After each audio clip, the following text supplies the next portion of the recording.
When looking at the front of this collapsible wood stove, it looks like a million other models that you may have seen before. It's when you turn this stove to its side, you see that this stove is in fact very different. Look at how long this stove is.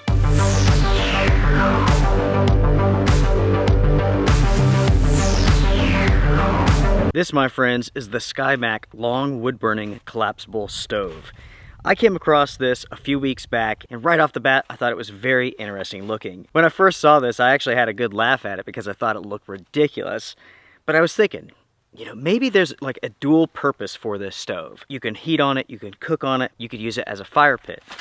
Because of that, I decided to go ahead, order one of these, and for the last couple of weeks, I've been testing this out. And after putting it through its paces, I could say it's not half bad. It's definitely not perfect. In fact, it has one con that is major. I mean, a serious con. Luckily, it's an issue that could be worked around. And we'll talk more about that in this episode.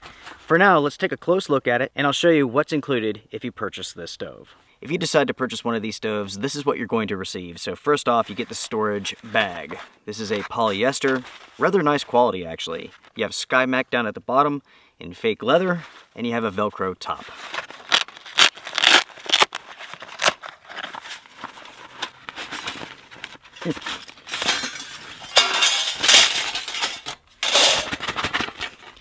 As you can see there, getting the stove out of this is actually troublesome. It's a little bit too small.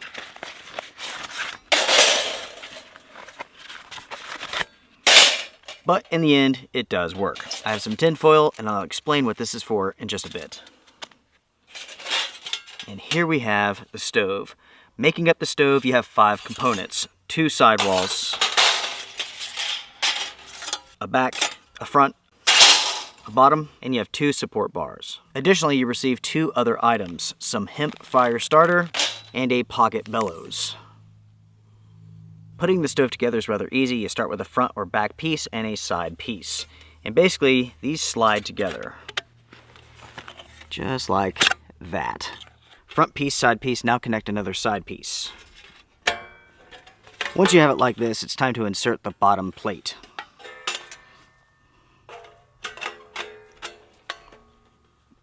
You can see there, you actually have notches for that plate to go into. And the same applies for the other side. On the front of the stove, you do not have a slot. But on the back side, you do.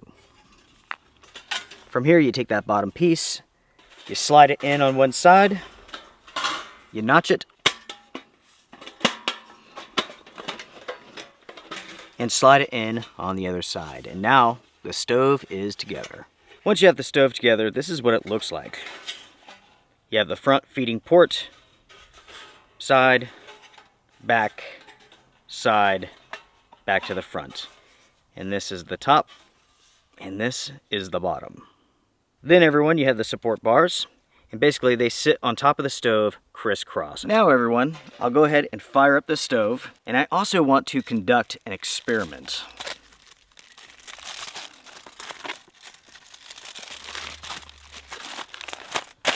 Let's see. Do it like that. And now we'll put the stove on top.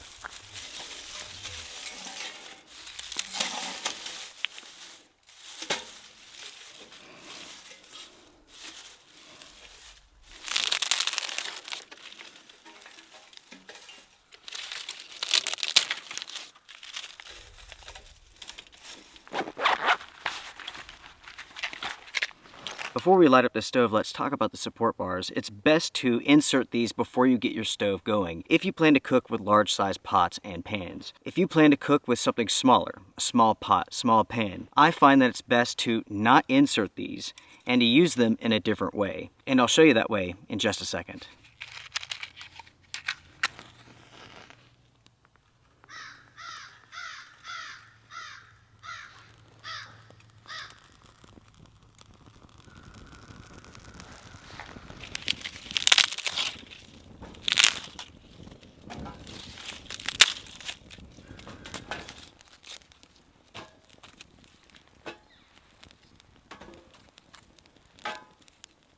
What I have here in my hand is a 750 milliliter pot.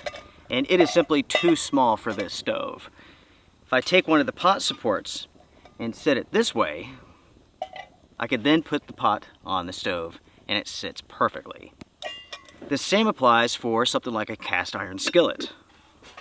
That sits absolutely perfect, as does a kettle.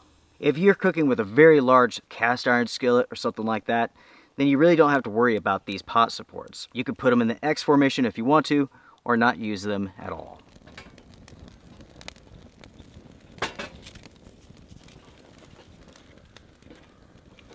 This is what I like to call the fire pit, the SKYEMAC fire pit. You can see just how large this stove is. And because it's so large, it can hold a ton of fuel, including fuel that's very large in diameter. So you could basically set this thing up. You get a good base of coals and embers. You could put large sticks in this, large pieces of wood, and all of a sudden you have a fire pit good for 2 to 3 people. It's small, but it's putting out a ton of heat. In truth, an impressive amount of heat. Now that I've shown you all how to use this stove, let's go over some stats. When the stove is all set up, it is 9.1 inches long, 5.1 inches wide, and it stands 6.3 inches high. It is made from stainless steel. It weighs 1.2 pounds, and the cost of this is $30. There is a small version of this stove, which is just like every other collapsible wood stove out there, and it costs $25. By the way, everyone, this is what the pocket bellows is for. You extend it just like so.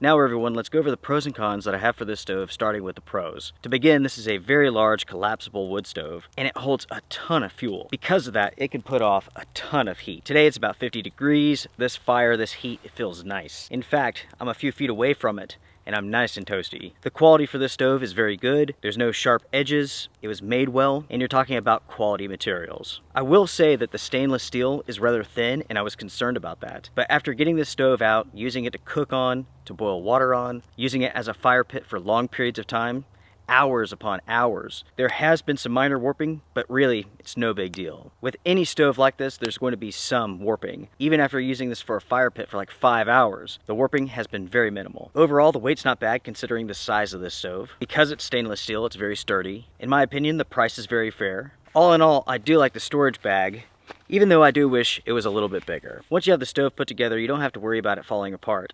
There are some collapsible wood stoves that are like this, that simply do not stay together. You can pick them up to move them and a side will fall off. In other words, there are some poor quality versions of this stove out on the market.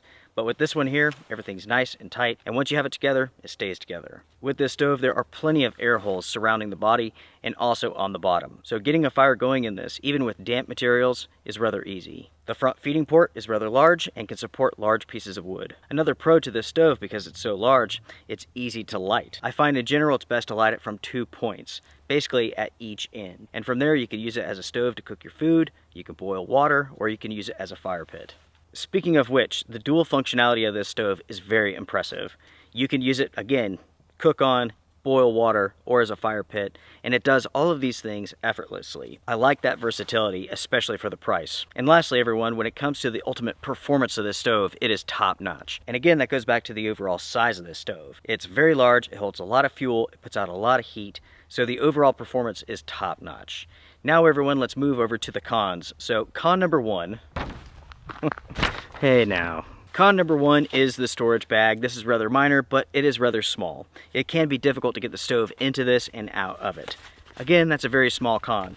The biggest con for this stove, and this is rather important, this is a big one. The bottom of the stove sits too close to the ground. So if you're not careful, if you don't take your time to prepare to use the stove properly, you could start a forest fire, you can leave a huge burn mark on the ground. While I really do like this stove, this is poorly thought out and executed because of that aspect. The first time I took this stove out, I set it up, put it on the ground. I didn't pay attention to the bottom of the stove and how close it was to the ground. So I get the fire going and I'm like, oh my God, like the ground was on fire underneath this stove. And it was absolutely burning the heck out of it. So it's one of those things where Like, even moving debris out of the way is not enough. You have to consider the size of this stove. It puts out so much heat. There's so much fire, so many embers in there. You can't just put this on top of dirt because the immense heat is going to dry out that dirt. If there's any roots underneath, it could catch them on fire as well. That is why I have the tinfoil here. And so far, this looks like it's working very well. And basically, that's just a piece of tinfoil folded in half with the stove placed on top of it. To summarize, my friends, I like this stove quite a bit. It's versatile, it's functional, but at the same time it requires quite a bit of care to use properly, to use safely. That's the one point that I really want to drive home, that if you're going to use this stove, you have to use it safely. There are many wood stoves out on the market that don't have this problem, but unfortunately, this one does. If you're looking for a stove that you can cook on, you can boil water on, that you can use as a fire pit, this is a good option. And the thing is, it's not very expensive. The quality's good. I can't say I've ever heard of this company before, SKYEMAC. The logo's interesting on the side. Interesting. I think that's the best way to describe it. It's interesting. In the end, those are my thoughts, and I'm interested to hear yours. Make sure to comment down below, share your thoughts. What do you all think about the SKYEMAC large, long wood-burning stove? Is this something that you would personally purchase? When I saw a picture of this thing, I was like, oh man, that is unique. That is different. The way that it goes together is not unique, but I've never seen one that long before. I like it. I really do. If you get one, make sure to bring a piece of tinfoil with you and set that on the ground to protect the ground, to prevent fires, because it gets so hot underneath that stove. Especially if you're doing like a long duration fire pit burn, underneath that stove is going to be super, super hot. That is my review, everyone. Hit the thumbs up before you go. It is appreciated. Comment down below. Oh yeah. Strength and honor, folks. I'll see you again soon. Bye for now.